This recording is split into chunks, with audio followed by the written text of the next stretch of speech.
My name is Barry Allen, and I am the fastest man alive. Believe it or not, March is fast approaching. And with that speedy arrival comes the return of a speedy hero, The Flash.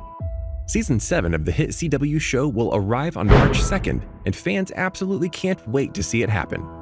There's a lot of mysteries to be solved in Season 7, and fans can't wait to see them all.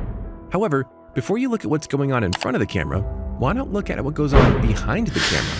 Because there's a lot that you might not know. So with that, allow us to show you 8 behind-the-scenes facts about the CW's The Flash. Be sure to like the video and subscribe to the channel.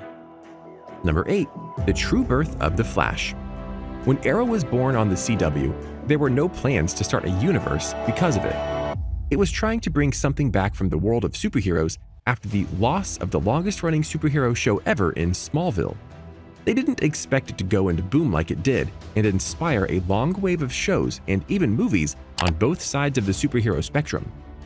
That desire for more success led them to the hiring of Grant Gustin to be Barry Allen for the set of episodes during Season 2 of Arrow, to see if people would resonate with his character and want to see him on his own shows. Sure enough, fans really did love his take on Barry Allen, and so after Season 2 of the Arrow was done, a pilot was ordered of The Flash. Ironically though, that wasn't always the case. The episodes itself were a kind of backdoor pilot, but there was apparently supposed to be another backdoor pilot to go off the Flash birth stinger at the end of the Barry episodes.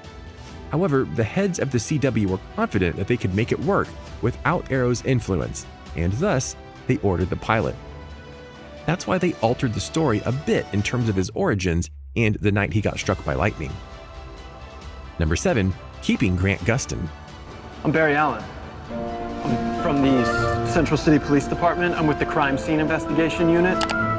The Flash, as noted, is a very popular series, but they didn't know this would be the case when it launched its first season, and thus, there was a breakup plan put in place for Grant Gustin just in case the series didn't work out. Greg Berlanti, the show's executive producer and one of the masterminds behind CW's expansive shared universe, revealed in an interview with Digital Spy in 2014 just what kind of contingency he and his fellow showrunners had in place, stating, "Fingers crossed we don't screw it up and he gets his own show. If he didn't, I don't think we could ever want to let Grant go. He's too valuable.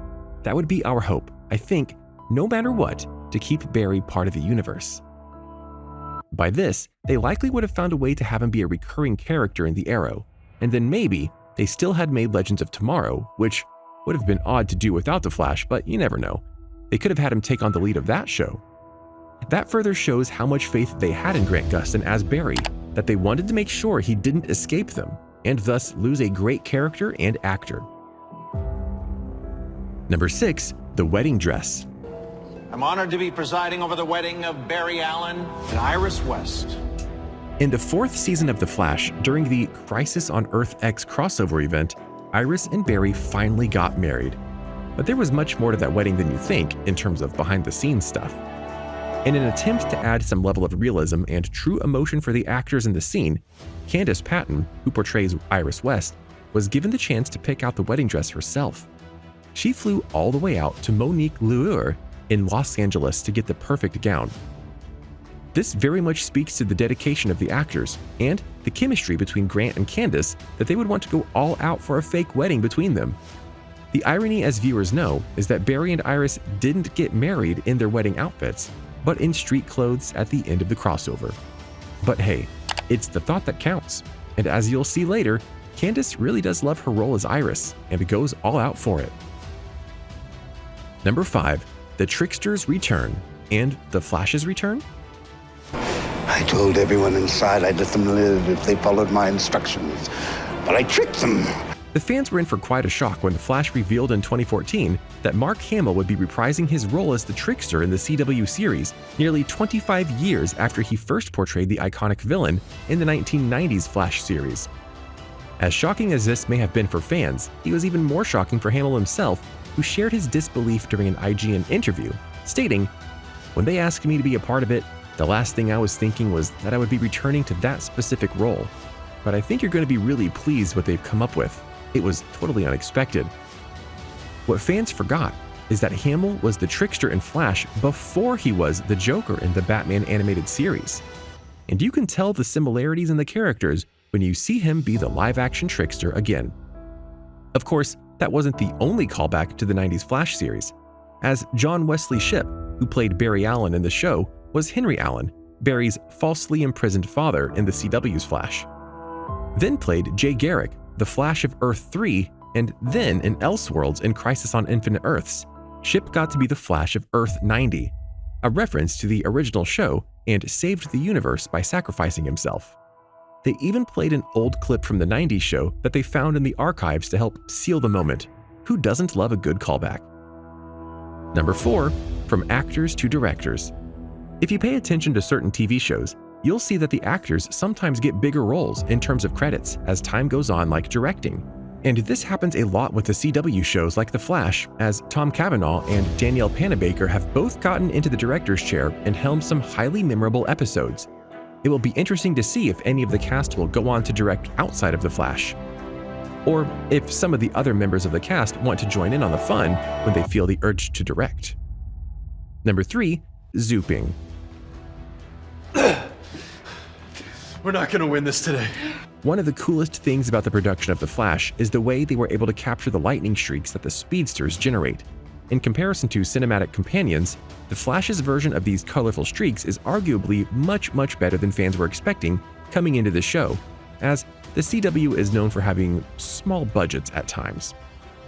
The actual effect of blurring through a shot, sending papers flying into the air amidst a stream of red lightning, quickly became a trademark for the show, and was actually named by the cast and crew. They call it zooping. Number 2, Candice Patton fighting trolls. I'm sorry, what? Let's be honest here. While fandom can be a beautiful thing, it can also get very ugly, and trolls will go and attack people for no good reason. For example, ever since it was announced that Candice Patton would be playing Iris West in The Flash, there's been a lot of backlash from DC Comics fans over the casting of an African-American actress to play a character who has traditionally been presented as white, and, most importantly in the midst of some fans, a redhead. This animosity steered towards Patton is both cruel and unjustified, but the leading lady of the CW comic series never seems to let the racism get her down, and she responded to a comment on a picture she posted on Twitter saying that she single-handedly ruined the show, stating, "And I got paid big bucks to do it." Candice has defended her casting throughout the series and is proven the perfect actress for the star reporter, and that should prove that the CW did right by bringing her on. Number 1, The Flash meets The Flash. Found Barry Allen. No! Easily one of the biggest and coolest moments of Crisis on Infinite Earths was when Barry found himself in the Speed Force and bumped into himself. But not himself as in Grant Gustin, but himself as in the Ezra Miller version of The Flash that has been in the DCEU films. That scene shocked the multiverse, and fans were trying to understand how this could happen and why it was there, especially given the unstable nature of the DCEU at the time. Mark Guggenheim talked about this unbelievable scene happening in 2020 and how it all came to be. We were series wrapped on the Arrow, and we were wrapped on the whole crossover. We were in the post, and some episodes were locked, and some were soft locked. I got a phone call from Warner Bros. Boss Peter Roth saying, "I know you're locked, but can you put Ezra into the crossover?" And I said, "Yes." And he said, "How? You're series wrapped, and you're wrapped in the crossover." And I said, "Yeah, I know, but if you're telling me Ezra Miller can be in this crossover, I can make it happen." All the fans should be glad that that scene happened. So what do you think? What do you think of this look at The Flash seasons 1 through 6 and how there were a lot of interesting elements to the show that you may not have known about? Were you surprised by some of these facts? Which of them do you think are the most interesting or add to the fun of the show? Do you think that there are going to be some juicy behind-the-scenes tidbits when the show returns for its 7th season? Let us know in the comments below. Be sure to subscribe, and we'll see you next time on the channel.